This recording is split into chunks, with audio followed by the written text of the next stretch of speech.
यांनी विश्वास ठेवायचा कसा? अहो याच्यातलेच नेते रविकांत तुपकरांना मी एक खूप चांगला नेता समजत होतो, अजित नवलेंना पण खूप चांगला नेता समजत होतो, पण यांनी मॅनेज होऊन यांनी कमीत कमी स्वतः कोणतरी पुढे येऊन बोलायला पाहिजे होतं हे चुकीचं आहे म्हणून.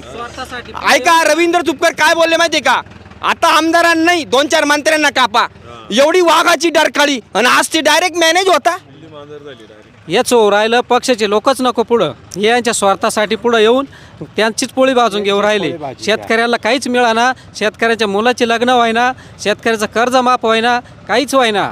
त्याच्यापेक्षा नेपाळवाणी यांना दणकून काढल्याशिवाय कार्यक्रम होणार नाही. इथून पुढचं जे होईल ना आता आंदोलन हे अशाच पद्धतीनं होईल आणि हे जानेवारीतच होणार आहे. हे जानेवारीपासून लोक जागृत होणार आहे आणि असे दांडके घेऊन यांना झोडून काढतील तेव्हाच न्याय मिळेल. रवींद्र तुपकर त्या संध्याकाळच्या परवाच्या नागपूरच्या आंदोलनात ते बोलले होते की प्रत्येक गावामध्ये 100 मुलं बिगर लग्नाचे, जर त्यांची जर संघटना काढली तर सगळ्यात मोठी संघटना होईल. म्हणजे बघा त्यांचे विचार किती एका रात्री किती बदलता. तिथंही पक्ष तयार करायचा आहे त्यांना, बिगर लग्नवाल्याचा पक्ष तयार करायचा. हे न होता नाही ना, बिगर पक्षी आंदोलन झालं पाहिजे, एवढीच शेतकऱ्याची मागणी. आणि सगळ्या जनतेने जागृत होऊन नेपाळसारखंच आता आंदोलन झालं पाहिजे. दादा 2 मिनटं पुढे. काय वाटतं शेतकऱ्यावरचे जे शेतकऱ्याला हे जे फसवता, थोडं पुढे, शेतकऱ्याला जे फसवता बच्चूभाऊ कडू असतील, देवेंद्र फडणवीस साहेब असतील, यांना अशी लाज शरम काहीच वाटत नसेल का? त्यांना लाज शरम जर वाटत असती तर त्यांनी आत्तापर्यंत ह्या पक्षातून त्या पक्षात, त्या पक्षातून या पक्षात, पण यांनी फोडाफोडीचं राजकारण केलंच नसतं ना. यांचं फक्त यांच्या स्वतःची पोळी स्वतःला किती मिळेल यांच्या डोक्यात हेच आजपर्यंत. यांनी आजच्यापर्यंत कोणाचं काही शेतकऱ्यांचं तर कुठंच भला केलं नाही आजपर्यंत. यांच्या डोक्यात फक्त स्वतःचं.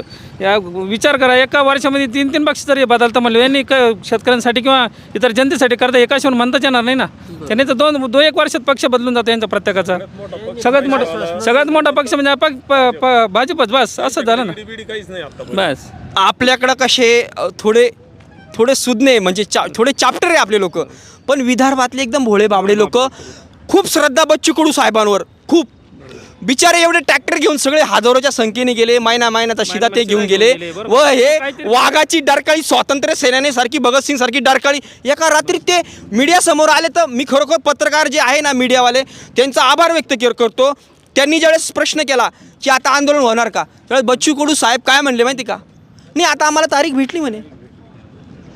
मग तुम्ही हे मॅनेज झाले, मग त्यांना तारीख भेटली म्हणजे हे मॅनेज झाले असंच म्हणावं लागेल ना. मग यांना जर कर्जमाफी आज या क्षणाला जर पाहिजे होती त्यांनी तारीख घेतलीच कशासाठी? सगळ्यात मग यांना कर्जमाफी घेतल्याशिवाय याच घरीच येणार नव्हती, तर मी यांनी तारीख घेतलीच कशासाठी? याही मॅनेज झाले म्हणूनच घेतली ना.